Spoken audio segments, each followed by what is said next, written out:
नमस्कार साथियों, आप सभी का इंटरटॉक पर स्वागत है। मैं हूं शशिकांत कुमार। राजनीति के सबसे विश्वसनीय चैनल पर आपका स्वागत है। आज के इस वीडियो विश्लेषण में हम बात करने जा रहे हैं उस विषय पर जो कि बिहार का हर निवासी जानना चाहता है कि आखिर बिहार की सियासत में आगे क्या होगा, बिहार का सियासत किस मोड़ पर करवट लेगा, बिहार के सियासत में आगे क्या होने जा रहा है। कल के दोनों ही वीडियो में आपने देखा था किस प्रकार से बिहार की राजनीति करवट ले रही है, किस प्रकार से बंगाल में सियासत करवट ले ली। आज मेरे पास बंगाल से भी एक खबर है और वो खबर भी मैं बताने जा रहा हूँ। लेकिन चलिए साथियों, हम शुरुआत करते हैं बिहार पे। बिहार की जो सियासी गर्मी है ना, बिहार में सियासत में जो गर्मी है ना, उसकी तापमान 45 डिग्री से ज़्यादा हो गया है। जबकि बिहार में ठंड पड़ रहा है लेकिन सियासी तापमान 45 डिग्री से ज़्यादा हुआ है। खबर यहाँ तक है कि नीतीश कुमार काफ़ी नाराज दिख रहे हैं। नीतीश कुमार काफ़ी नाराज भी दिख रहे हैं और नीतीश कुमार कह रहे हैं कि अब वो किनारा करने जा रहे हैं, इंडिया अलायंस से किनारा करने जा रहे हैं। क्योंकि जब नीतीश कुमार ने इंडिया अलायंस बनाया था तो नीतीश कुमार के ख्वाबों में दिल्ली का वही कुर्सी नज़र आ रहा था जो नीतीश कुमार पाना चाह रहे हैं लंबे अरसे से। लेकिन वो कुर्सी नीतीश कुमार को मिल नहीं पा रहा है। वो कुर्सी क्या है? प्रधानमंत्री का। नीतीश को ये पता चल गया कि अगर वो इंडिया अलायंस में रहते हैं तो उन्हें कुछ हासिल नहीं होने वाला है। तेजस्वी यादव ने जिस प्रकार से नीतीश कुमार की जरिए नौकरियों की बारिश कर दी, उससे तेजस्वी की लोकप्रियता बढ़ी है।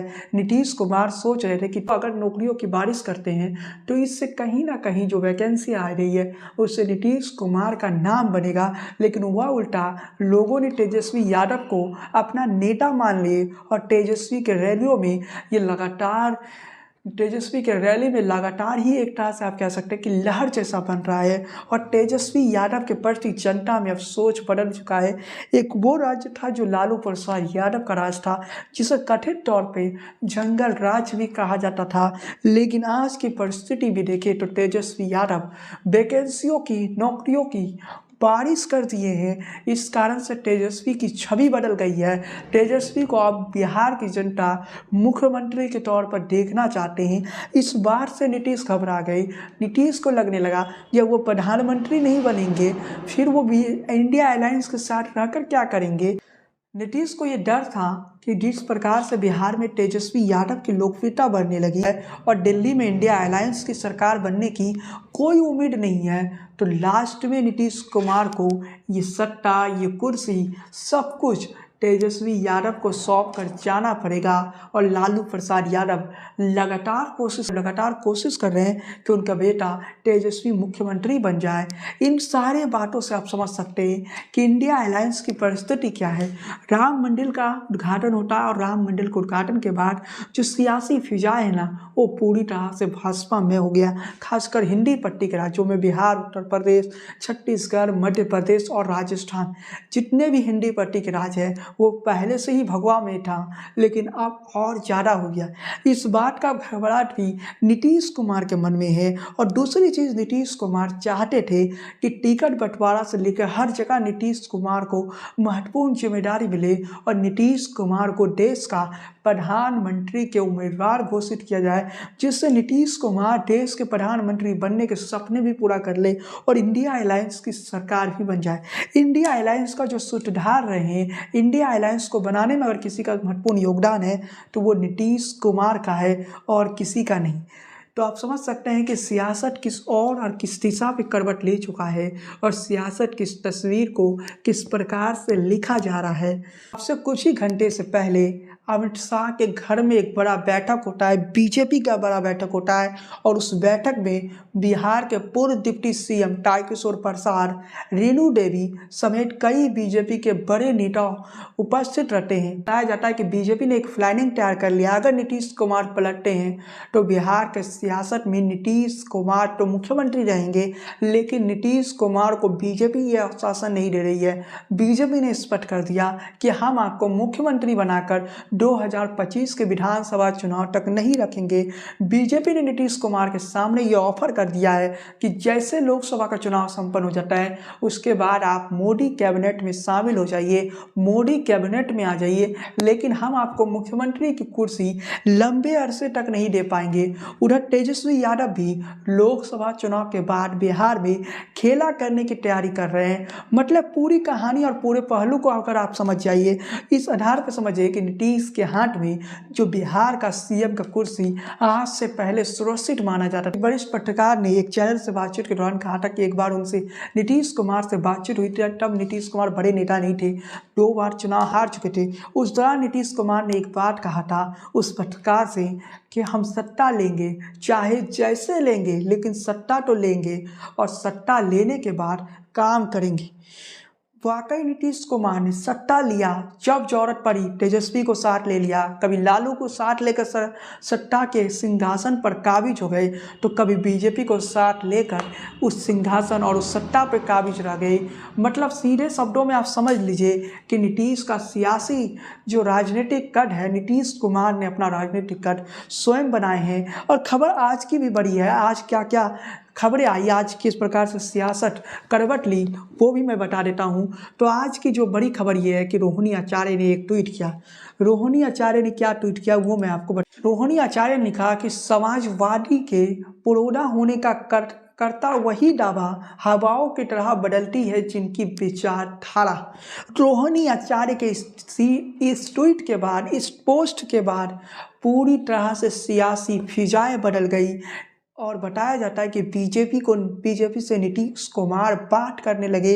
अमित शाह कुछ दिन पहले बिहार आए थे और अमित शाह ने कह दिया कि हम नीतीश कुमार का स्वागत करेंगे। बीजेपी के लिए भी नीतीश कुमार बस एक मजबूरी के नाम है, क्योंकि बीजेपी को पता अगर नीतीश का साथ नहीं मिला तो बिहार में 10 से 15 सीटें ऐसी है जहां पर हार मिल जाएगी। और इसी बात से घबराहट में बीजेपी ने नीतीश कुमार को ना ले चाहते हुए भी बीजेपी को नीतीश कुमार को लेना पड़ रहा है। अमित शाह को कहना पड़ रहा है कि नीतीश कुमार को हम साथ लेके चलने को तैयार हैं। और दूसरी बड़ी खबर है कि आरजेडी हो या बीजेपी हो, इन दोनों के लिए नीतीश कुमार मजबूरी के नाम है, क्योंकि नीतीश कुमार के बिना पटना की गद्दी हासिल करना आसान नहीं है। ये दोनों ही दलों को पता है। खबर ये है कि नीतीश कुमार ने बीजेपी के सामने ये शर्त रख दिया कि 2025 के चुनाव तक तो अगर 2025 में नीतीश कुमार फिर वापस आते हैं, सरकार बनती है बीजेपी की, एनडीए की, तो नीतीश कुमार ही मुख्यमंत्री रहेंगे। और मुख्यमंत्री ही नहीं रहेंगे, नीतीश कुमार ने यह शर्त रख दिया है कि उन्हें राष्ट्रपति के प्रत्याशी 2026 में बनाया जाए। पिछले दिनों ही इन टॉक पर हमने एक वीडियो डाला था, उस वीडियो को भी देख लीजिए। लगातार मैं बिहार के इस सियासत पर आपको अवगत करवा रहा हूँ, लगातार आपको जानकारी उपलब्ध करवा रहा हूँ। जैसी बातें मैंने कहा आज मीडिया में भी वही बातें सामने आई, वही बातें आज मीडिया में हो रही है, जो कि मैंने आपको पहले के कुछ वीडियो में बता चुका था। मतलब आप समझ सकते हैं कि बिहार के सियासत में कुछ बड़ा होने वाला है। मैंने साफ तौर पे कहा था कि बीजेपी इस बार नीतीश कुमार को ये गारंटी नहीं दे रही है कि 2025 तक वो मुख्यमंत्री रहेंगे। बीजेपी की तरफ से स्पष्ट ऑफर है, और अभी भी जो बीजेपी के सूत्र हैं उनके अनुसार माने तो नीतीश कुमार को हमने यहाँ तक कह दिया कि अभी आप अपना सीएम पद से इस्तीफा दे दीजिए, सीएम बीजेपी को होगा, आपका 2 डिप्टी सीएम होगा।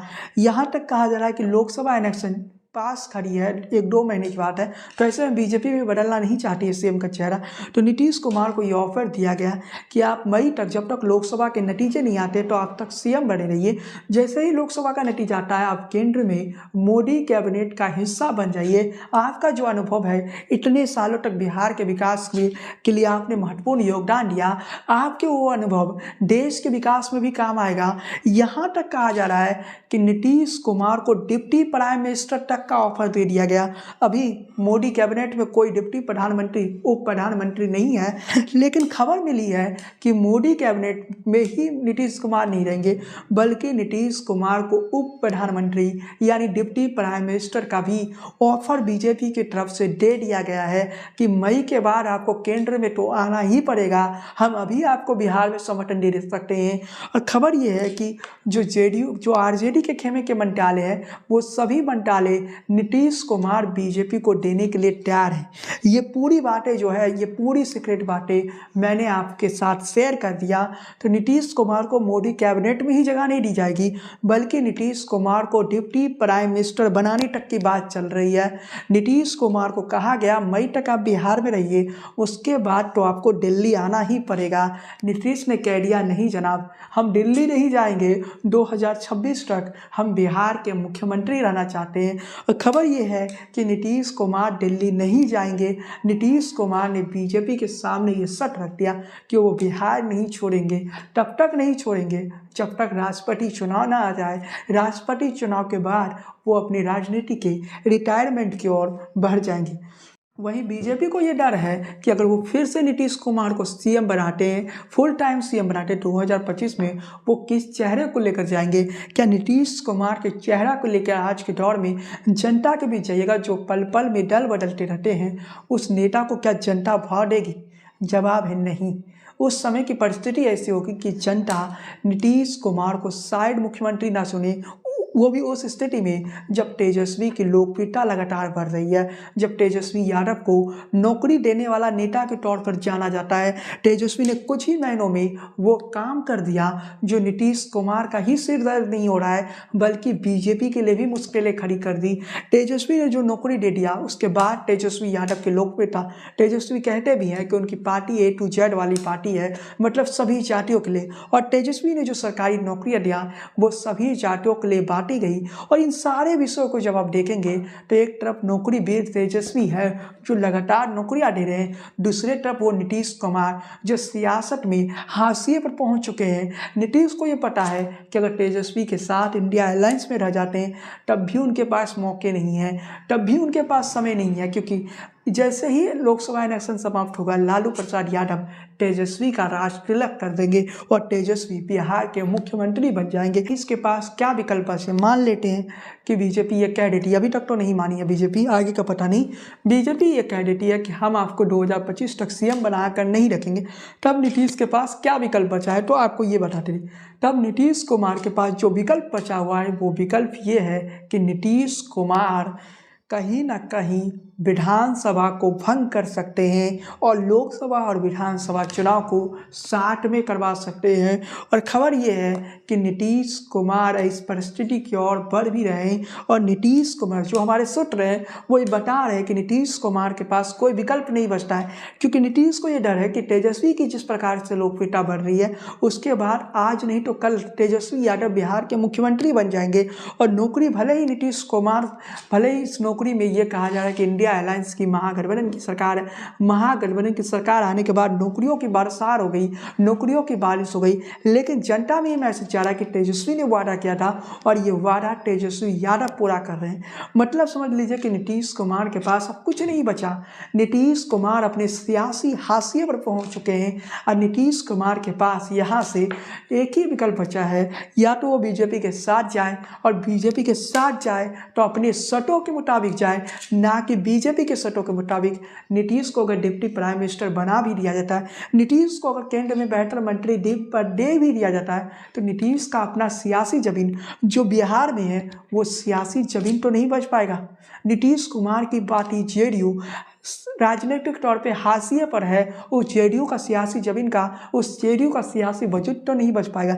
नीतीश को सबसे ज़्यादा डर ये है कि नीतीश कुमार का पार्टी इतना बुरा स्थिति में है कि आज नहीं तो कल बीजेपी और आरजेडी कोई नीतीश कुमार के इस पार्टी को तोड़ सकती है। पिछले चुनाव में 43 विधायक नीतीश कुमार के पार्टी के हैं, अगले चुनाव में उम्मीद है कि और घट जाएगी।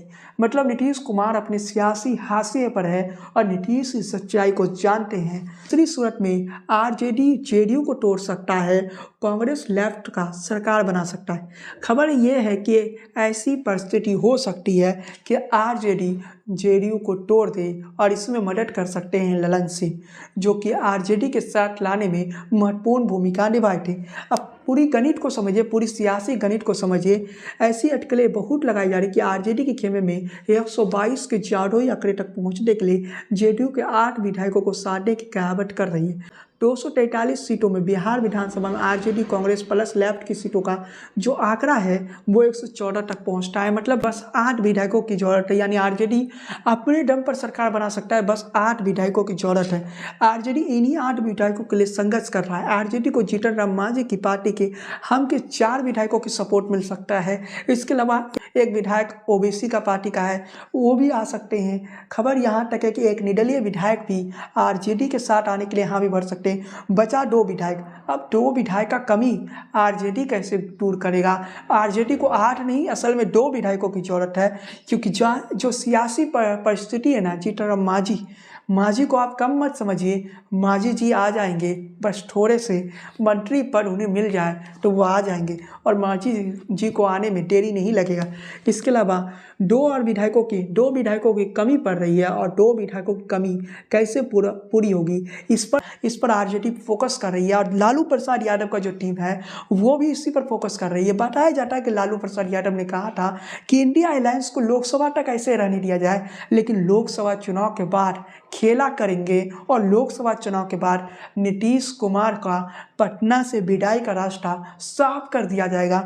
लेकिन नीतीश को ये भनक लग गई कि आरजेडी ऐसी खेला खेल सकती है, आरजेडी को बस 2 विधायकों की जरूरत है। और उधर लालू प्रसाद यादव जैसे नायक है, लालू प्रसाद यादव वो नहीं चाह रहा है, जिन्हें अगर 20 विधायकों की जरूरत पड़े तो वो भी ला सकते हैं। तो 2 विधायक लालू प्रसाद यादव के लिए कौन सी बड़ी बात है? लालू प्रसाद यादव जब खुलकर कहते हैं कि वो अपने बेटे को मुख्यमंत्री बनाना चाहते हैं, तो समझ लीजिए बिहार के सियासत में आगे क्या होने वाला है, बिहार के सियासी गणित क्या होने वाला है।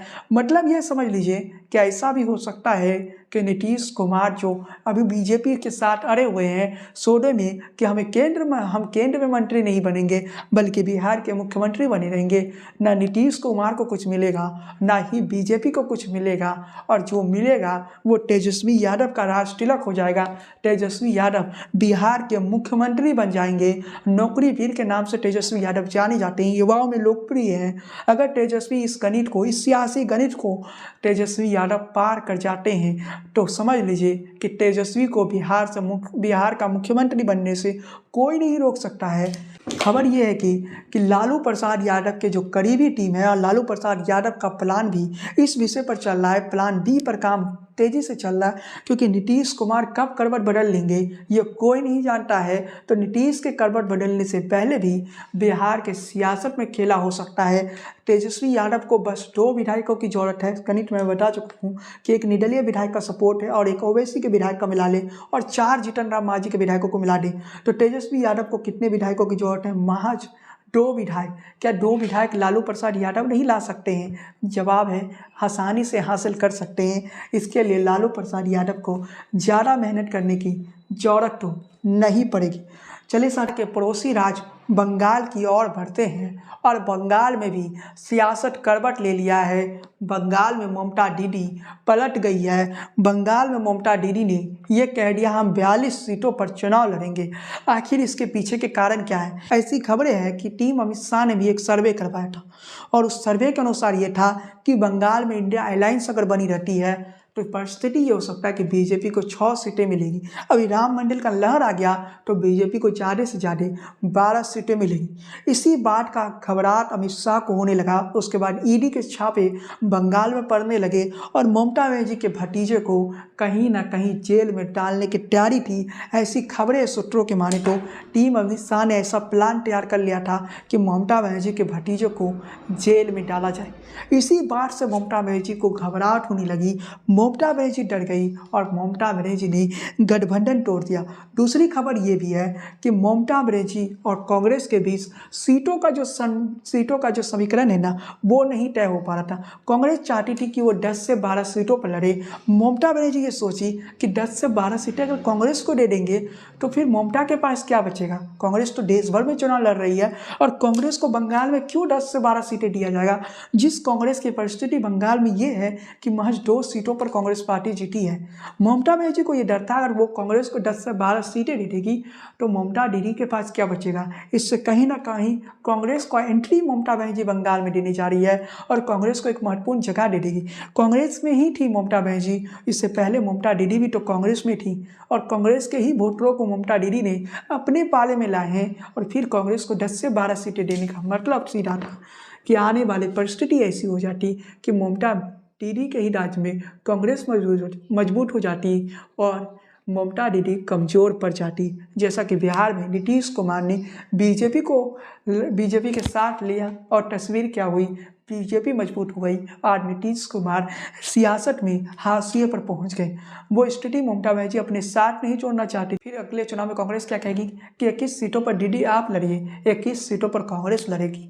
जैसे बिहार में हो रहा है, बिहार में किस प्रकार से नीतीश कुमार साथ लेते और बीजेपी उभर गई और वहीं नीतीश कुमार हाशिए पर चले गए, वही कहानी रिटर्न हो जाएगी बंगाल में। ये बात भी ममता दीदी को डर था, इस बात का भी डर ममता बनर्जी को था। खबर यहाँ तक है कि ममता बनर्जी ने स्पष्ट कर दिया कि हम 2 से ज़्यादा सीटें नहीं देंगे, हाँ 1 सीट दे सकते हैं, 3 सीट दे सकते हैं, इससे ज़्यादा नहीं देंगे। तो कांग्रेस कहने लगी इतना सीट तो हम अकेले दम पर जीत जाएंगे। बता देता हूँ, टीएमसी के एक वरिष्ठ नेता ने कहा कि हमारी पार्टी के प्रमुख स्पष्ट रूप से कहा कि हमें कांग्रेस के साथ सीट शेयरिंग के बारे में बढ़ा के सोचने की जरूरत नहीं। उन्होंने कहा कि पार्टी उन्हें सीटों का ऑफर दिया था लेकिन कांग्रेस 10 से 12 सीटें चाहती थी।